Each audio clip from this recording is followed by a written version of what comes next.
I'm in London too, looking for one of the city's oldest prisons. People were punished here for reasons it's hard for us to understand today.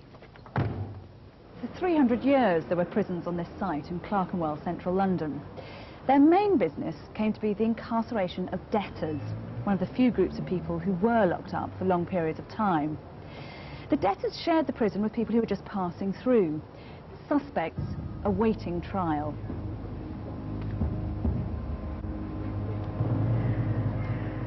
One of those prisoners was the notorious London thief Jack Shepherd. In 1724, Shepherd was held here on suspicion of stealing a pocket watch, but he managed to stage a Houdini-esque escape. He enjoyed a brief period of freedom before he was recaptured, convicted, and then hanged at Tyburn. Throughout the 1700s, the number of crimes for which you could be hanged rose steeply. Even stealing fruit from a tree became a capital offence. The men who were passing these laws in Parliament were men of property. The men and women they were aimed at had virtually nothing.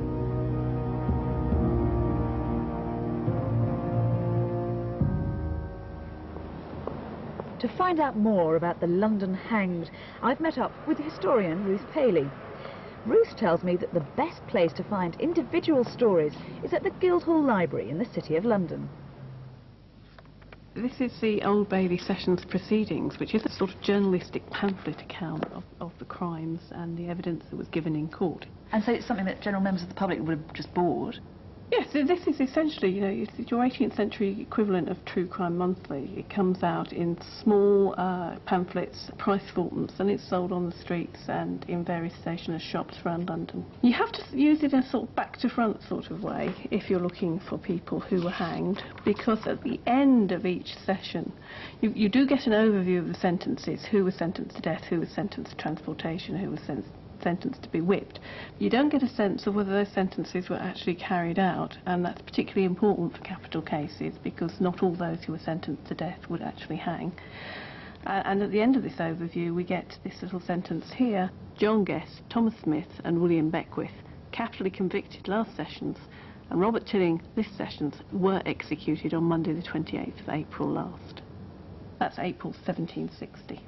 Here we have an account of Robert Tilling, who stole because he needed some money to impress his girlfriend. He's about 23 years old. He wanted to marry a pious and godly young woman, as he describes her. But she wasn't having anything to do with someone who was a mere servant, and he had to look as though he was earning rather more money. What are the crimes of the other people? Well, if we go on backwards through this, we come to Beckwith's case.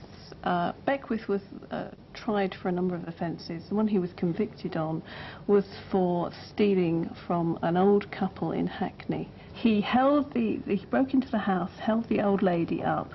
They rifled, she says in her testimony, she said, they rifled and jostled me about and bid me not talk and took 3 halfpence and 4 farthings out of my pocket.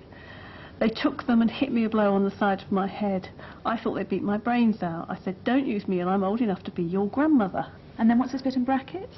The bit in brackets is an interjection from the shorthand writers. The prosecutor and his wife were a remarkable ancient couple.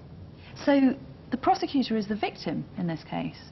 Yes, that's how 18th century prosecutions worked. You didn't have a Crown Prosecution Service or any kind of professional prosecution service. If you were the victim of a crime and you were fortunate enough to find out who had done it, you had to prosecute them yourself. And what about the crimes of the other men who were condemned? Guest and Smith, they're accused of breaking and entering a dwelling house belonging to William Howes, and they stole from there 30 pairs of silver shoe buckles, 6 pairs of knee buckles and 4 silver stock buckles. Now, why has William Howes got 30 pairs of silver shoe buckles in his house? Well, he's living over his shop, essentially. He goes on to describe what happened. About 5 in the morning on the 2nd of this instance, I heard a noise in my house. When I came down, I found the window shutter of my shop was taken down and I saw a hand picking out my buckles at the end of the window. And so what does he do when he sees, obviously, he's in the middle of being robbed? Well, he said, I had no opportunity of laying hold of the hand, the window being glazed on the inside as well without. I called up to my wife and desired her to open the dining room window and call the watch, which she did. Who were the watch? The watch is specifically the force that patrols the streets at night to keep an eye out for crime and disorder. And I presume from this, the guilty death, that's the sentence that they got? Yes, that's the sentence. These 4 we know are going to be executed so that they go off back to Newgate to await their journey to Tyburn. These days, the crowds come to Oxford Street to go shopping. In the 1700s, they came for a very different reason: to see the prisoners as they were paraded to the gallows at Tyburn. So how would the condemned men actually have got to Tyburn? Well, they would have been in Newgate, which is about 3 miles that way along Oxford Street, and they would be brought out in a horse-drawn procession, quite an elaborate procession with the sheriff, the sheriff's officers and the condemned men actually in a cart. There would be so many people out in the streets wanting to see the condemned men, offering them drinks, possibly offering them flowers and gifts. And the cart, they'd have driven right up to right Tyburn. up towards Tyburn, which is along here.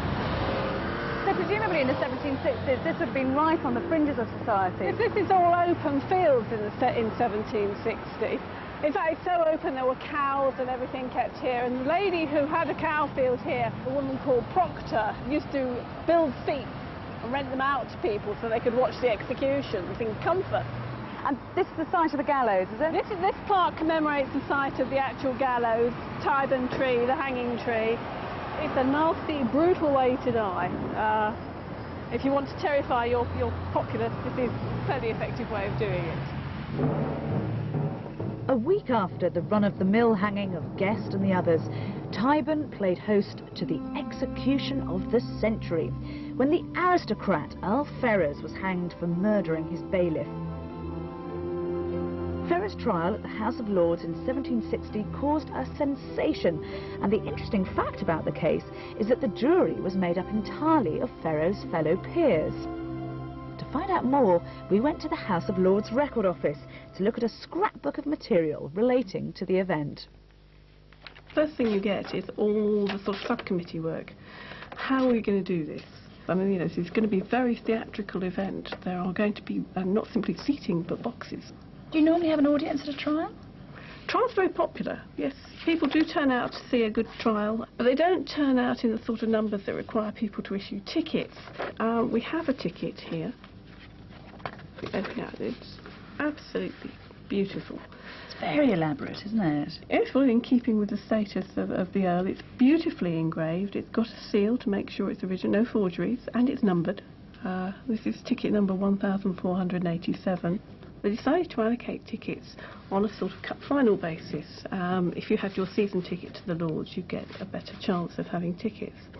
And we have further on in this scrapbook, we have some lovely letters for people who want to make sure they get their ticket. The Earl of Sutherland writing in, "I hope your Grace will pardon this trouble, but if you would be so good as to give me," and then he sort of messes up his pen, and we can't actually quite read that. So he can't spell ticket. It does look very much as though he can't spell ticket. If you give me a ticket or two, I should be singly obliged, your Grace. Because they found him guilty, didn't they? Yes, the verdict was returned, and each Lord was asked individually. It wasn't a mass verdict. Each Lord was asked to return their verdict individually, and every single one of them declared him to be guilty. What did the press of the day think about it?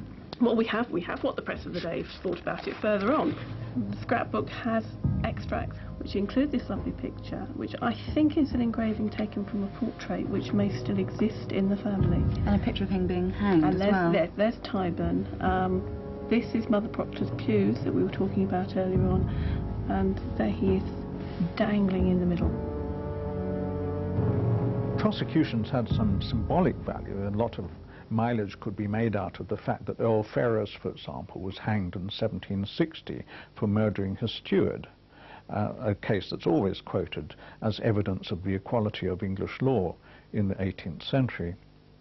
But he is one, Earl Ferrers, against countless thousands of people who were condemned to death, whose names are lost to history.